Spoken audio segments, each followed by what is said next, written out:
Today on the podcast, I am sharing a story that's going to give you chills and a story that will remind you of just how strong women can be. My guest today went through years of trying to conceive and multiple losses. And just over a year ago, when she finally got her two pink lines, when she'd been waiting for so long, she sadly lost her baby a few weeks later. But the grief of this loss could not have prepared her for what came next. This is a conversation about miracles, resilience, and navigating the depths of grief while you are still trying to bring your baby home.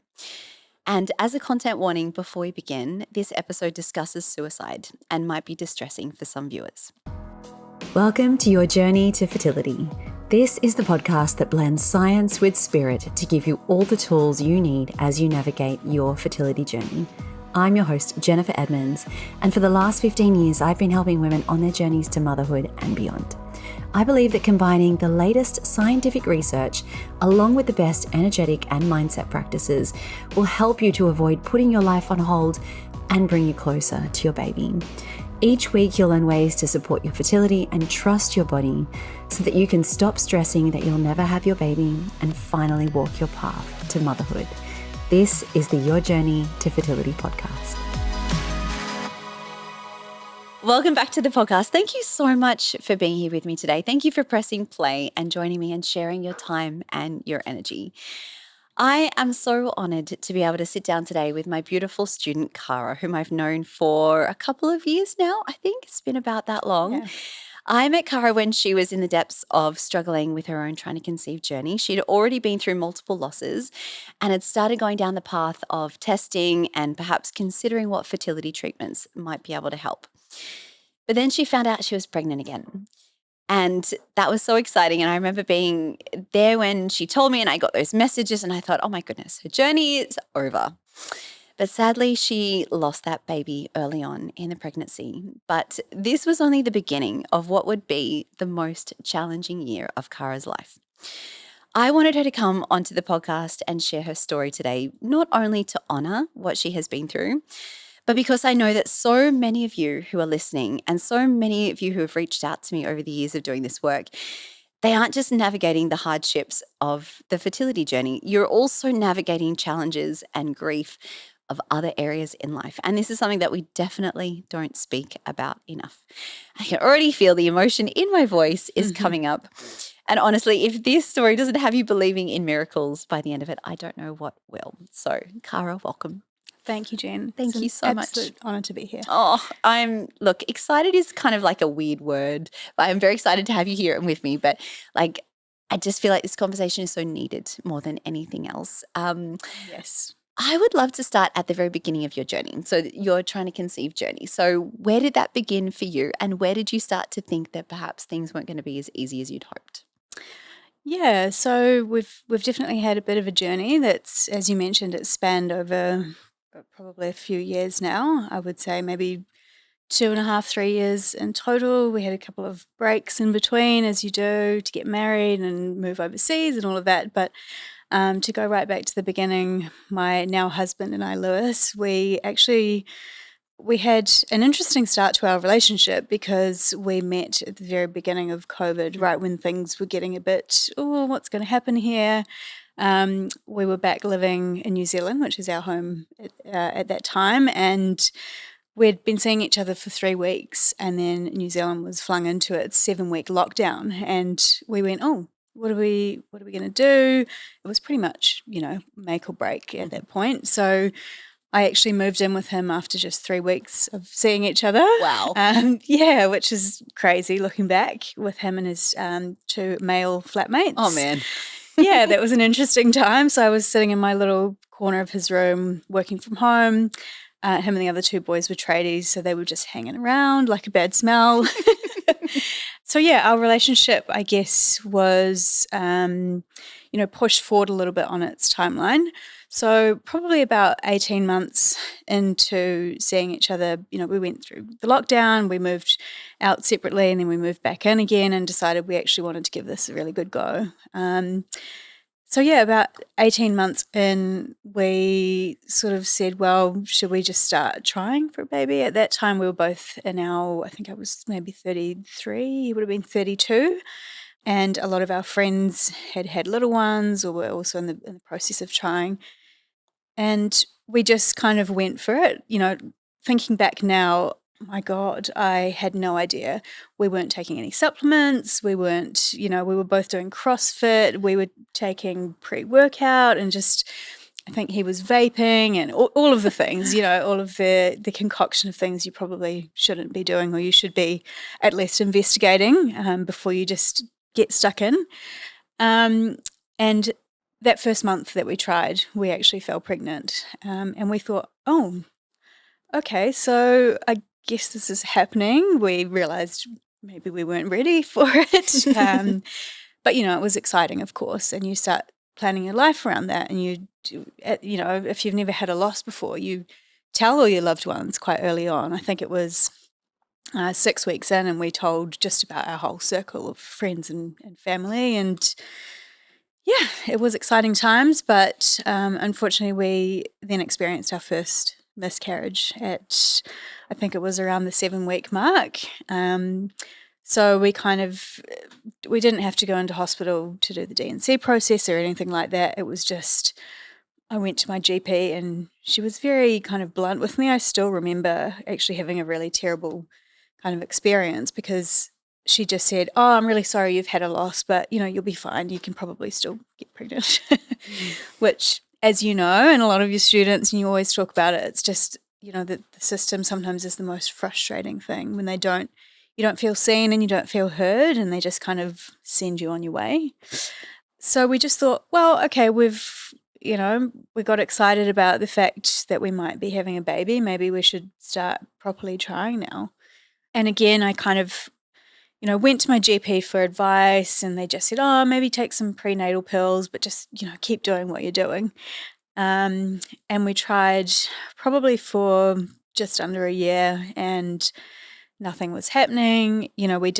I didn't know anything about the ovulation window, or I'd been told nothing. I did a little bit of my own research. I think I had the Flow app, and I was kind of like, "Oh, I think this is the right time," but I just had no idea. Because where are we taught these things? Exactly. No one teaches us. So, yeah, we kept going. And then we, during that time, had decided to move to Sydney just for a fresh start. My brother, who, as you mentioned, unfortunately passed away just a year ago, he was living here. He'd been here for 10 years. He had a well-established group of incredible friends, and, I knew a lot of them from just visiting and things as well. So we were very lucky in that we could just move to Sydney, and we had this established group of friends who now are family to us. And, my brother was incredible. He helped set us up. He just did everything that we needed, really. So we moved to Sydney, and we thought, right, we'll start trying again. And over the next year, we actually did fall pregnant twice during that time. But both of those times we had what I now know was a chemical loss. So it was quite early on. And I just said to Lou, I think maybe we're going to have a bit of a difficult journey. And that's when I decided to engage with a naturopath. But again, I wasn't getting a lot from her. I think she was kind of, I thought we'd try a bit of a holistic approach here as opposed to just going to the doctor and see if she can recommend. And she did give us a little bit of help with, maybe Lewis should be taking these supplements, and she gave me some herbs and different things. But I just didn't feel like it was a lot different to what we were already doing. But yeah, I guess to answer your question, that's when, it had been nearly 2 years, and I realized, how are we still not pregnant? And so many people around us are now falling pregnant with their second baby, and just, you constantly see on Facebook and Instagram all of these announcements, and it was just really difficult. Something inside of me told me we didn't need to do IVF. I was just so set on that because I knew we could fall pregnant, but it was just there was a problem with implantation, or something was going on that meant that it wasn't sticking. We took some time off to get married as well. And it was probably on and off for a while after that. We just would try and then we wouldn't. And during that time, I actually found a different naturopath who was a fertility specialist. I don't know if I can mention names on Please here. do. So her name's Alicia Habgood. I think you know of her maybe. And her team, once I engaged with them, everything changed. They were sending me for, swabs and testing and a whole bunch of blood panels that I'd never done with anyone before. And that's when I think we discovered that I had thyroid autoimmune disease called Hashimoto's, which can actually, it wreaks havoc with your hormones, especially if there's an embryo. It can impact that. It can impact implantation. It's a known cause of miscarriage. So that gave us a lot of answers. And yeah, we kind of, Lewis did a bunch of testing with her as well, stuff that he hadn't done before, and we could really deep dive into what was going on with his swimmers as well. And yeah, I mean, ultimately, amongst, everything else, I think probably that was the catalyst for like, it's going to work this time. We've found something that's actually going to help us. So yeah. Amazing. So I met you around this time, I think, when you had started working with Yes. Alicia as your naturopath. Yeah. So what was it that I find this really interesting because most people's first point of call is, okay, well, I go to my GP and then I go down the Western medical path. Yes. But your first point of call was like, no, I'm going to do the holistic stuff. I'm going to do the fertility naturopath. I'm going to lean into the yoga, the meditation. So what was it Yeah. about all of these things that you thought were better for you? Yeah, I mean, I guess I think it was around the time I'd found Alicia, I also found you and your page and your fertility yoga, which I knew nothing about. So I thought this is really interesting. And the meditation and all of that, it was pretty new to me, but I had a couple of girlfriends who had taken the more holistic approach. And I was like, well, just something's not working, something's got to give. My crazy type A personality for my entire life, I realized that my nervous system had been completely dysregulated and that needed to change. Like I was having up to 4 coffees a day and just go, go, go. And I just thought, well, it's been years and the way that I've been doing things, the Western medicine, seeing my GP, doing all that, it's just not working.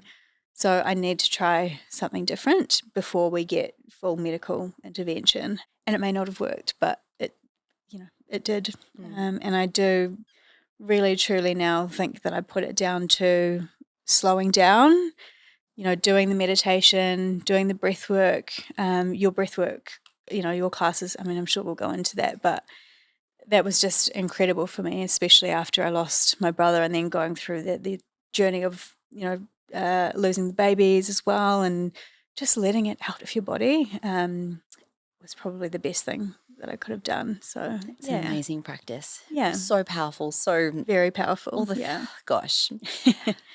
So it was, I think it was early last year, was it, that you had your most recent loss? Is that right? Yes. So in January 2025, we found out that we were pregnant not long after New Year's, actually.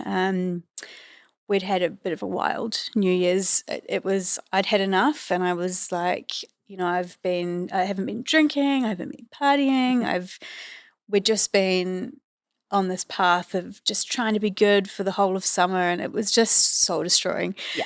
So of course we just had a bit of time off. I didn't even look at my apps, my Flow app or anything like that. And lo and behold, we actually had fallen pregnant, of course, during that time. And I mean, you can't put it down to, if anyone was to say to me, oh, well, you had too many drinks at New Year's, so you probably lost your baby because of that. I mean, it's just, we know that there's so many things, it's chromosomal or it could be anything. No one knows why. No one is saying that anywhere near this space. Do not worry.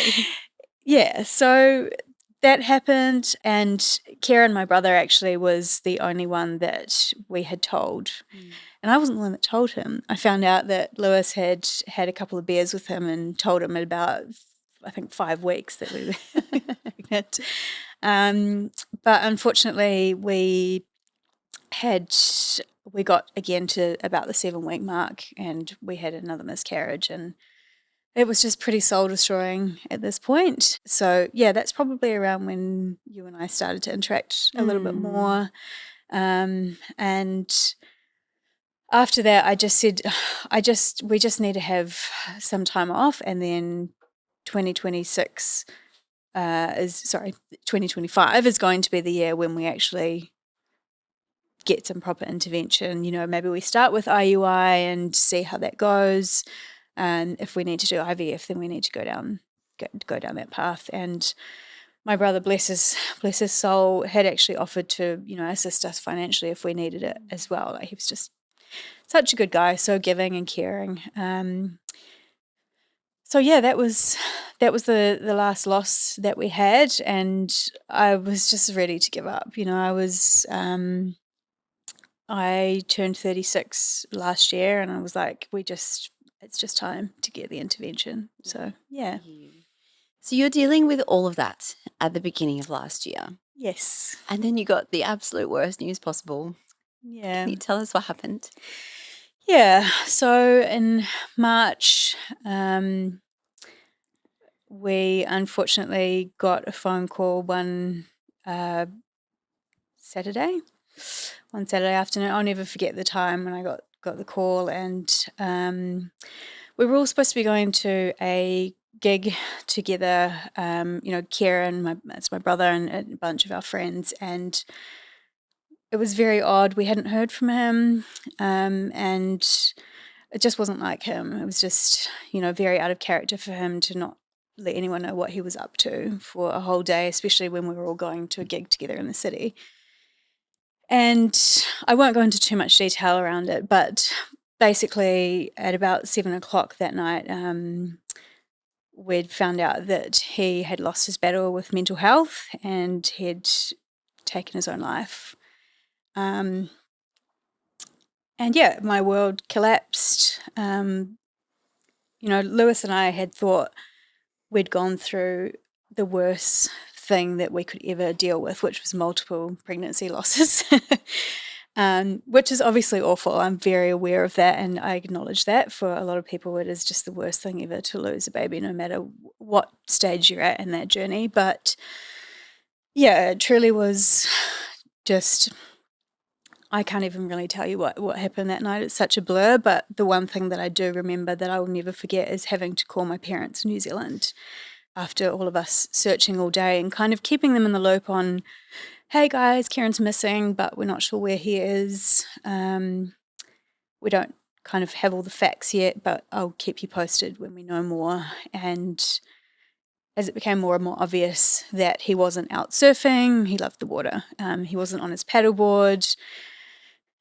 You know, everyone had kind of been investigating various different groups of friends. Honestly, he was the most well-connected guy in the northern beaches.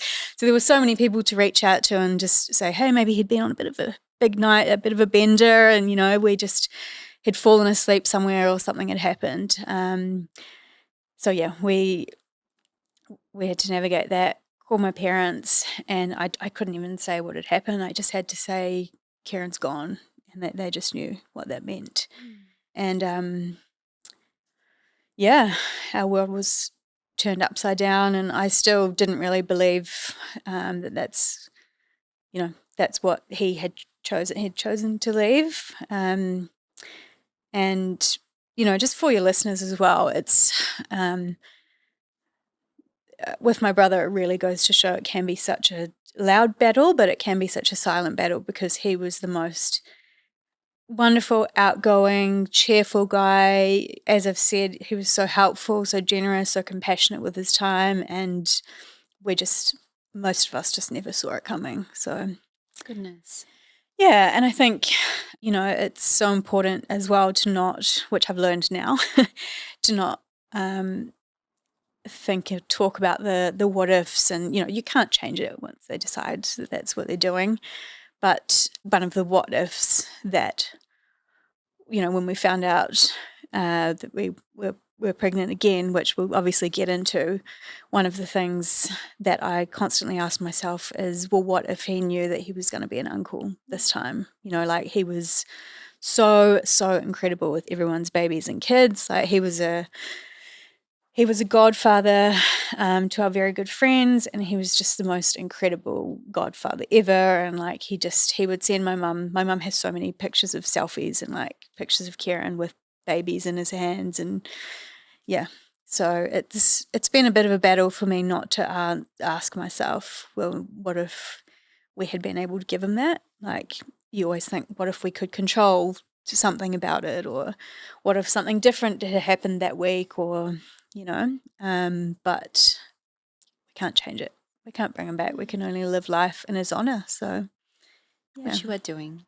Thank you. It's that compounded grief, isn't it? I mean, to lose another baby and go through the grief of that, and after so many losses and not knowing or not having any answers, really, no concrete answers. Yeah. The compounded grief of losing your brother as well, like it's unfathomable. And as I was saying to you before we started recording, I have so many students who have been on this journey and have lost a family member at the same time. And it isn't something that we talk about. Like, how do you navigate these huge traumatic losses all at once?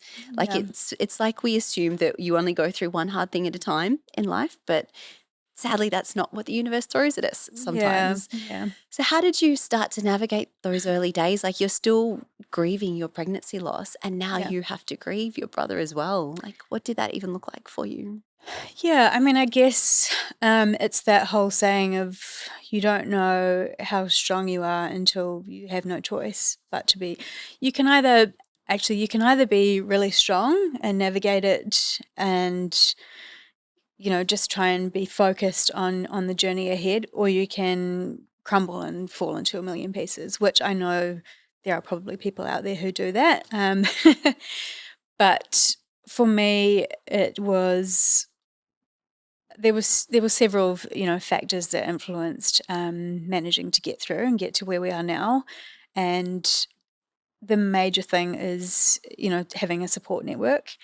And so what I would say to your listeners, if they are in those early stages, whether they're grieving someone or they're grieving a baby or whatever it is just find your people, even if it's one person who you can pick up the phone and just wail into the phone, or if you need to text and say, I need to see you, or I need to, can you come around right now, or whatever it is, just, find your people. For me, in those early days, it was obviously my darling husband, but also, the girls that I'd become so close with through Kieran, my parents, my mum and dad, and I now have a ritual which started from the moment he died, that we would, we've always been a very close-knit family, the four of us. We're very lucky that, it's very rare that, you're a family of four and your parents are still together and you're still so tight, even though we've lived in separate countries.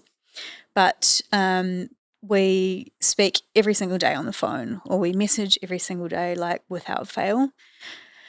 So there was that, and just, some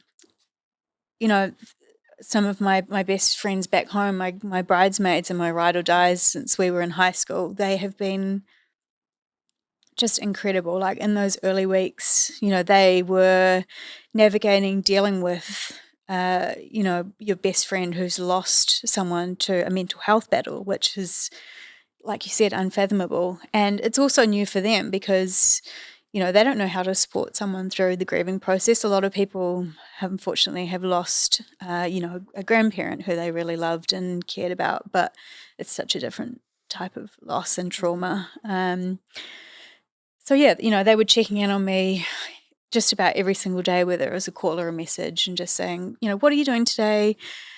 Making sure that I was getting out for a walk. They would message me and say, have you eaten today? Have you had water? And just all of the tools that we've talked about as well with navigating the TTC journey. The yoga, I went back to that. The meditations, the breath work. I mean, I will never forget, Jen, I think it was 3 weeks after he passed, maybe even a few days after his funeral, and I walked into your studio and I'd booked in for your breathwork class, and it was the first time, I think, actually I'd done your yoga and things online, but I just couldn't believe that you were based of all the places in the Northern Beaches in Sydney where I lived. So I felt very grateful, and I felt like that was kind of meant to be.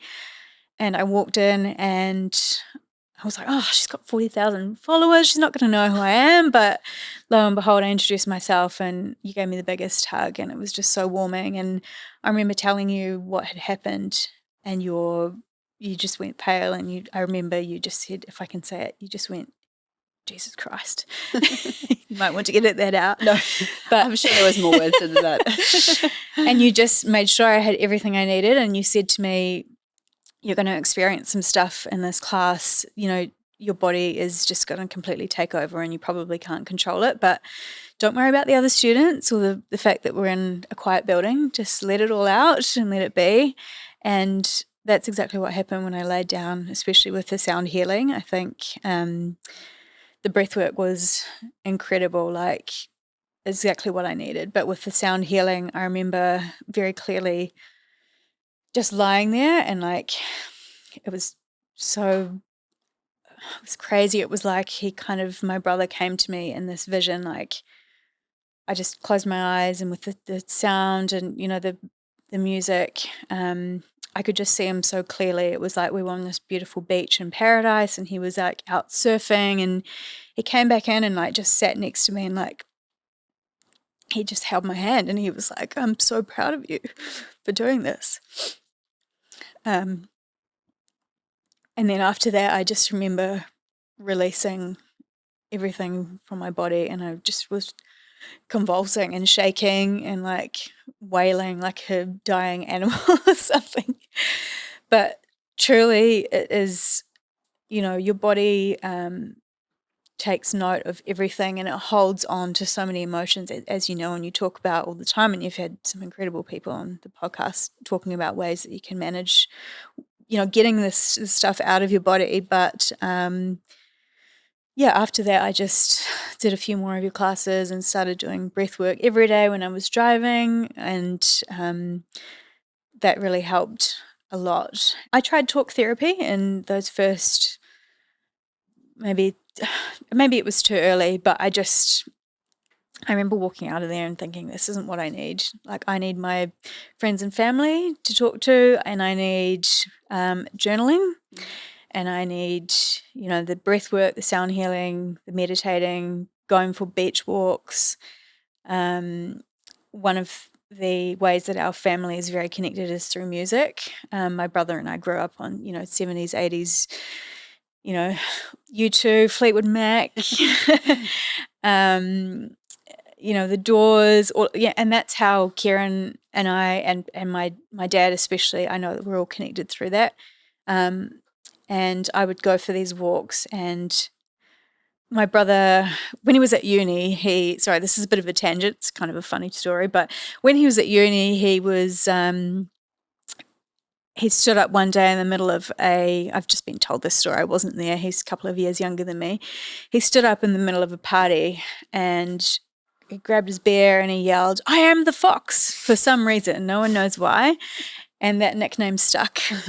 And so now, the fox has become his spirit animal. And so many people have like sent me pictures of foxes, and like we've got little gifts for the baby of foxes. And there's actually a hat company, a very well-known brand, that's doing a hat dedicated to him, and it's got like a fox on it, and I'm not sure if I'm allowed to say that, but sorry. And yeah, so the playlist that my dad and I listened to is called The Fox. A couple of his best friends and I kind of collaborated on it, and it's now music that we can all listen to and connect to Kieran. And it's just so healing. Like, if I'm having a griefy day, I'll put it on. If I'm having, a really happy day, I'll put it on. But no matter where I am, what I'm doing, how I'm feeling, I put that on, and I just like connect with my brother. And still to this day, like on my way here, I was listening to it and thinking of him. And yeah, one other thing that really helped that I wanted to mention as well is, especially for people in those early days navigating loss, is the journaling thing. And for me, it was quite new. I wasn't really used to writing my thoughts down. I was like, oh, I've got so much other stuff going on, that I was never really someone that wrote in a diary when I was younger or anything like that. But I was recommended this one specifically. I think you can get it on Amazon. There's an incredible trauma therapist called Megan Devine. I don't know if you heard of her. And she has a grief journal, and it's called How to Carry What Can't Be Fixed.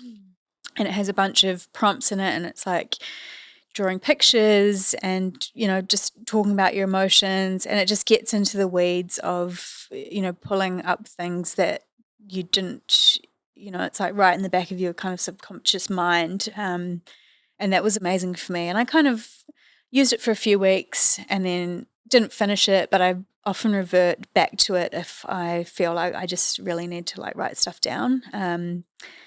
And yeah, I found that really helpful as well. So These incredible tools that I think these simple things, and we go for the talk therapy so much, don't we? It's like the yeah, Western way of that's how we deal with our emotions. But honestly, I agree with you. It's these yeah, littler, more embodied practices that really have such a huge impact. So yeah, thank you for sharing all of that. That's really like of genuinely course. practically helpful. Yeah.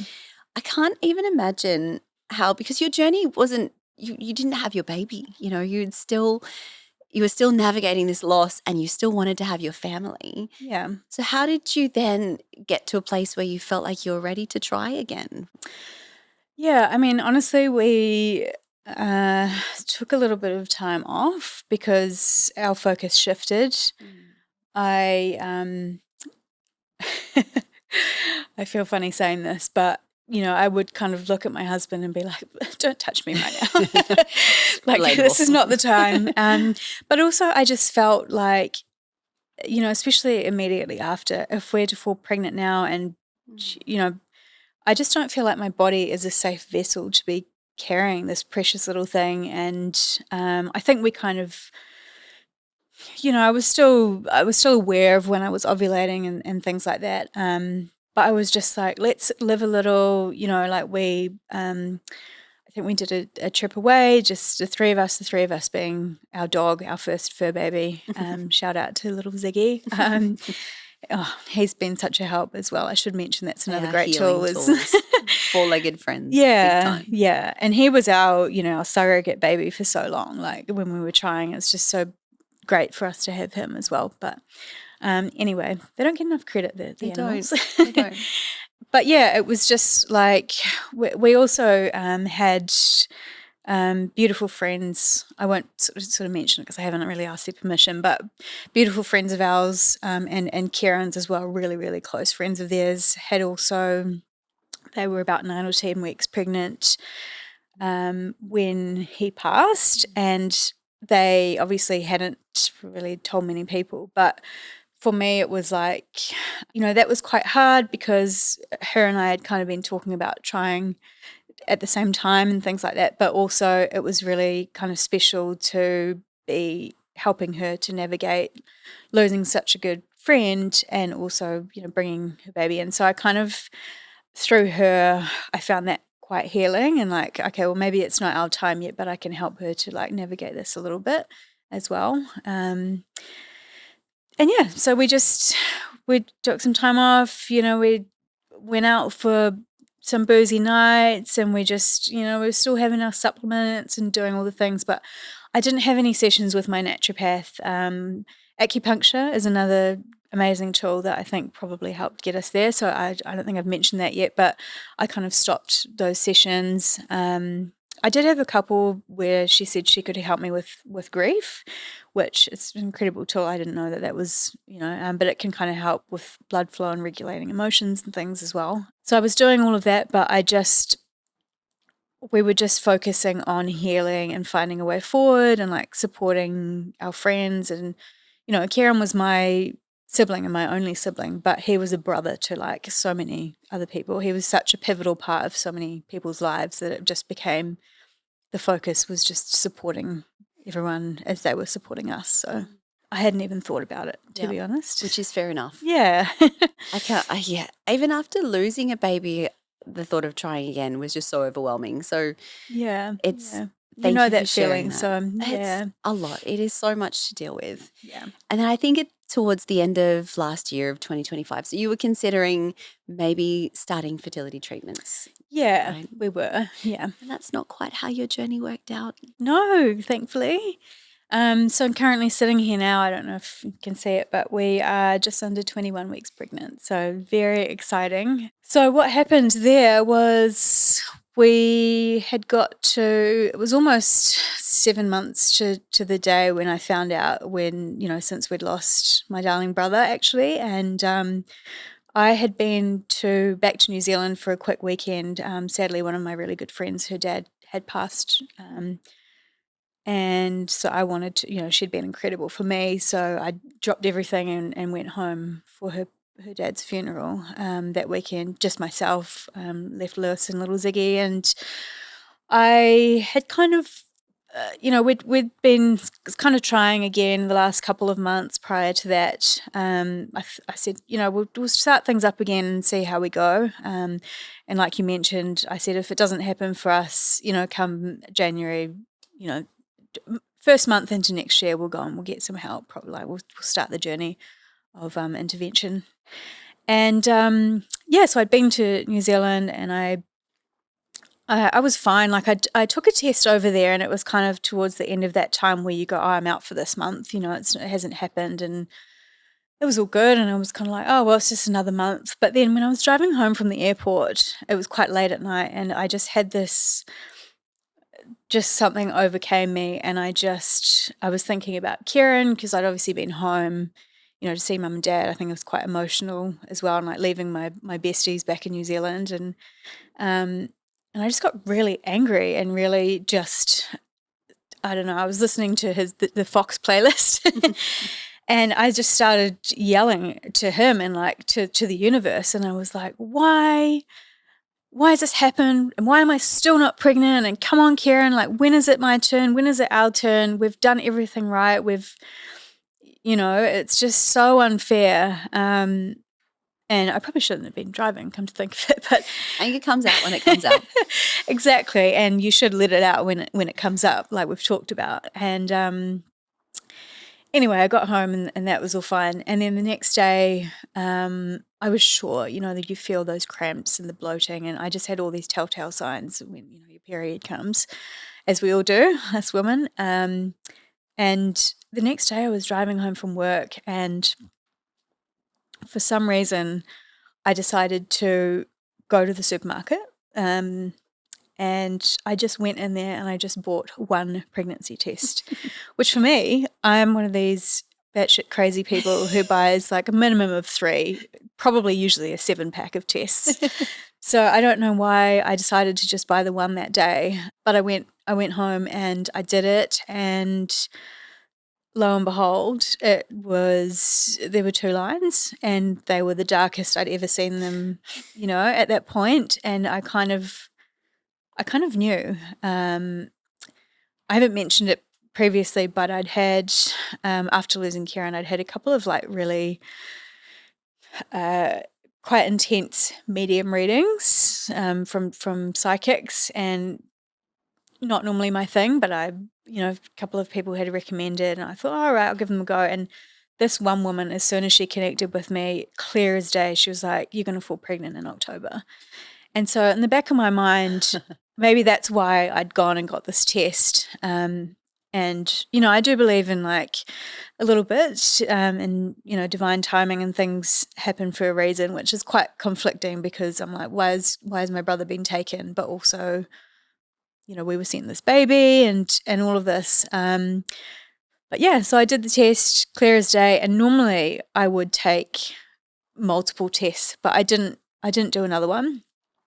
And I actually kept it to myself for 3 days because on the Friday it was Lewis's birthday. You didn't tell your husband? No, I didn't. And I did another test the morning of his birthday, and it kind of sounds a bit gross, but I like taped the test to a birthday card that I'd made for him. And I said, "Happy birthday, my love. I know we've been here before with a positive test, but I feel really good about this. And I think that, this time next year, you're going to be a dad."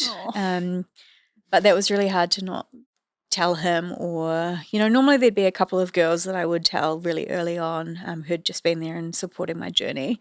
But yeah, so that was that. And you kind of, as you know, Jen, you get to, every morning you're like checking for blood after a loss, and you get to the 6-week mark and you're like, okay, it's kind of past that chemical pregnancy stage. And then we got to the 8-week scan and I was so nervous.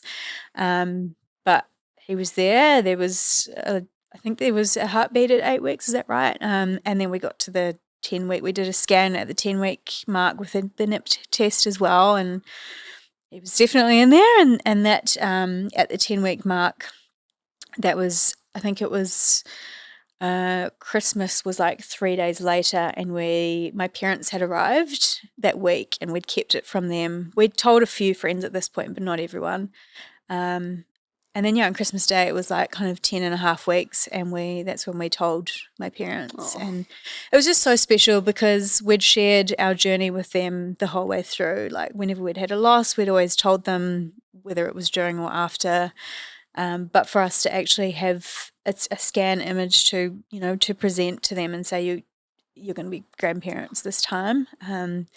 But even then, in the back of my mind, I was like, oh, we're not at 12 weeks yet. So, you kind of go, are we actually safe, or is this one not going to carry forward? But again, I was going with my intuition, and I just thought, I think this is it. And I know in my heart that my brother has had some sort of, he's played a part in sending this baby to us. And I really thought we were having a little girl, but now I know clear as day why we're having a boy. And, I was so convinced. So was my mum, to the point where our gender reveal little video that we made with the balloon pop, I haven't shown many people. It's quite embarrassing because Lewis was so excited. He was like, oh my God, are we having a boy? And I was just like, oh, shit, okay. So I love it. Get your head around something different now. Yeah, and it did take a little while, but now I know that, especially for my side of the family,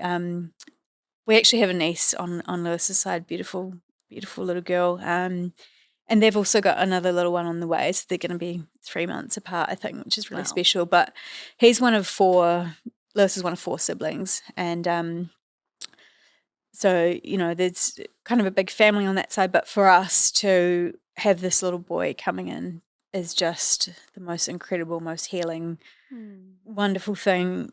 Like, not just for me, but I'm just so, so happy for my parents as well to be able to become grandparents and, help us raise this little boy like their own. So, yeah. Wow. When you think about your parents, and like, honestly, I think there was times when my mum wanted a grandchild more than I wanted a baby, and that is saying something. Because it is, when you're so close to your parents, it really is. And gosh, when you'd all been through something so huge that year, I can only imagine how healing it's been to be able to have that at the end of it. Cara, my goodness. Yeah, thank you. Are there things that you do now to connect with Kieran, like through your baby or with your baby, to make sure that he's a part of your baby's life? Yeah, 100%. I talk to them both all the time. I've also, a good friend of mine, a friend that I met actually through Kieran, of course, over here, she recommended a book called Spirit Babies with me, to me, sorry. And after reading that, I feel like there's definitely some sort of connection with, like, before they're here, you can kind of connect with them, and they know that you're going to be their mother. And so I chat to them all the time. I'm crazy, it's Be that crazy person. I do it when I'm by myself, but it's that's how I connect to them. And I also still do the journaling, and when I do my meditations, or sometimes I'll see like dragonflies and butterflies around, and I'm just like, oh, that's them coming to say hi. But yeah, I definitely find ways to connect to, especially to my brother. Like, I know through those medium and psychic readings as well, like there's been things that have happened, and it's just confirmed that, they're just our people who we've lost are right there through the veil, and like they're still with us all the time. We just have to find ways to reach out to them. That's it. Whether it's, talk to them in your mind or out loud or whatever it looks like. So yeah, yeah. Is there anything that if someone is in the middle of grief, like especially if it is those early days, Yeah. what would you say to them? What would you want to go back and tell yourself at that time? I think the most important thing is to not hold anything internally. Like the biggest bit of advice I could give to anyone, whether it's the loss of a baby. I know a lot of your listeners, that's why they come to your incredible podcast because they've lost a child, or if they've lost their person, their grandmother, their parent, their sibling, their loved one, whoever it is, just you can connect to them. They're always listening, whether that's through journaling or meditation, breath work, music, going for walks. Just find ways to find a little bit of your happy place and wrap, make sure that people are wrapping around you, find your support. I can't say that enough, even if you're not, we're very lucky that we've got a huge support network here in New Zealand, but even if you just got one or two people, just make sure you lean on them and take the help as well. Yep. Like people are going to want to bring you meals. Actually, that's another thing. If you're someone who is supporting a friend or family member through this and you don't know what to do, like food and meals was the greatest help for us. And I can't even remember, I'm sorry if you're listening, but who you were, the people that delivered us all that food. But it was just so handy to not have to like think about cooking and stuff in the beginning there. So yeah. Thank you. Yeah. Thank Like you. this is a healing journey that it's not like it's ever done, is it? I don't know. I think I thought at some point that I'd be healed, but as I get older, I feel like, Yeah. no, it's an ongoing process that we probably all will go through throughout our lives. 100%. What do you think healing really means to you? Like, what do you think it's going to look like moving forward? Yeah, so I think actually I was listening to one of your earlier episodes, Jen, from not that long ago, and you said something that was it really stood out to me, and it's so true, and that's deep joy can exist alongside deep grief. And, things that we go through in life, it actually just kind of helps to shape who we are as a person. And I think all of the stuff is put in our path for a reason. And at the time, it seems like potentially you're being punished, but that's not really the case. It's just, helping to grow and develop into the person that you're meant to be for whatever reason on your journey. Like for me, I mean, I'll never understand why Kieran was taken, but it's, going through the strength and resilience and building that side of me will help me to become maybe a better mother than I would have been when our baby finally came along, or, so it's just taking everything with a grain of salt and, thinking of things maybe as little life lessons along the way, even though they may be very small and mundane, they're all part of the bigger picture. So, yeah. Cara, thank you. Thank you Thank for you. sharing your story. Honestly, I'm in awe of you being able to sit here and recount that story. I feel like Thanks, I've Jen. had more tears coming up than you have. But I really, from the bottom of my heart, want to say thank you and I so appreciate you. Yeah, And I thank just you. know that these are the conversations that we don't have and that we really need to. And I think that it is going to be so helpful for everyone. I hope so. Yeah, thank you so much. And Thank honestly, you. thank you for having me on. It's Oh, such an honor. And yeah, hopefully this conversation, like you say, can help even one person. So, thank you. yeah. Thank you. And I appreciate everyone here listening that you've stayed right to the very end as well.